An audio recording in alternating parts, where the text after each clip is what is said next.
আসসালামু আলাইকুম রহমতুল্লাহ। আজ আমি আপনাদের সামনে একটি বাস্তব ঘটনা শেয়ার করব, যা আমাদের শেখাবে গোপনে করা পাপ কিভাবে প্রকাশ্যে অপমান ডেকে আনে। তারপর সেই ঘটনার সাথে মিলিয়ে আমরা শিখব ইসলামের আলোকে গোপন পাপের ভয়াবহতা। ঢাকা শহরের একজন উচ্চ পদস্থ সরকারি কর্মকর্তা ছিলেন। তিনি বাংলাদেশ ফাইন্যান্সিয়াল ইন্টেলিজেন্স ইউনিটের প্রধান। সমাজে তার মর্যাদা, সম্মান সবই ছিল।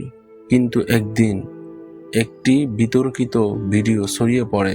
ভিডিওটিতে তার ব্যক্তিগত অশোভন আচরণ ধরা পড়েছিল, এমন কিছু যা ইসলামে হারাম, মানুষের জন্য গোপনীয় পাপ। তিনি ভেবেছিলেন বিষয়টি গোপন থাকবে, কিন্তু প্রযুক্তির যুগে কিছুই গোপন থাকে না। ভিডিওটি ছড়িয়ে পড়তেই সমাজে চাঞ্চল্য দেখা দেয়। শেষমেশ সরকার তাকে তার পদ থেকে অব্যাহতি দেয়। যে মানুষ একদিন সম্মানিত ছিলেন, আজ তার সুনাম ও পদ সব হারালেন, কারণ গোপনে করা পাপ প্রকাশ্যে এসে তাকে লজ্জিত করেছে। প্রিয় দর্শক, সেই কর্মকর্তার অপরাধ ছিল নিজের ব্যক্তিগত লালসা পূরণে অনৈতিক ও অশ্লীল কাজে জড়ানো। ইসলামে এটিকে বলা হয় ফাহিশা, অশ্লীলতা। কুরআনে আল্লাহ তাআলা স্পষ্টভাবে বলেছেন, তোমরা অশ্লীলতা নিকটেও যেও না, গোপনে হোক বা প্রকাশ্যে। সূরা আনাম 151। অর্থাৎ গোপনে হলেও এই কাজ মহাপাপ, আর যখন এটি ফাঁস হয়ে যায় তখন মানুষের সামনে দ্বিগুণ লজ্জার কারণ হয়। হাদিসে এসেছে, রাসূলুল্লাহ সাল্লাল্লাহু আলাইহি ওয়াসাল্লাম বলেছেন, আমি আমার উম্মতের কিছু মানুষকে চিনি, যারা কিয়ামতের দিন পাহাড় সমান নেক আমল নিয়ে আসবে, অথচ আল্লাহ তাদের সব আমল বালির মতো উড়িয়ে দেবেন, কারণ তারা যখন একা থাকতো তখন আল্লাহর নিষেধ ভঙ্গ করত। ইবনে মাজাহ 4245।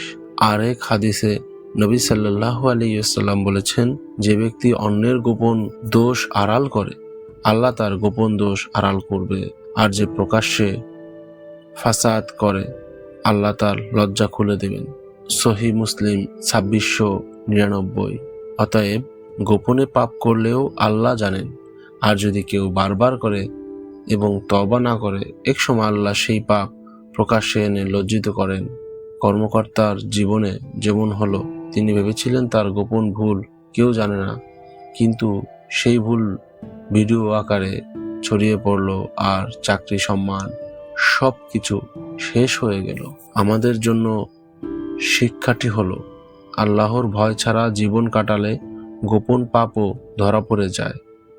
মানুষের চোখ ফাঁকি দিলেও আল্লাহর চোখ ফাঁকি দেওয়া যায় না।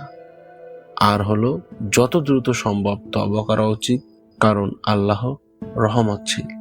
ভাই ও বোনেরা, আমরা সবাই মানুষ, ভুল আমাদের হতেই পারে, কিন্তু গুরুত্বপূর্ণ হলো ভুল ঢেকে রাখা নয়, বরং আল্লাহর কাছে ক্ষমা চাওয়া।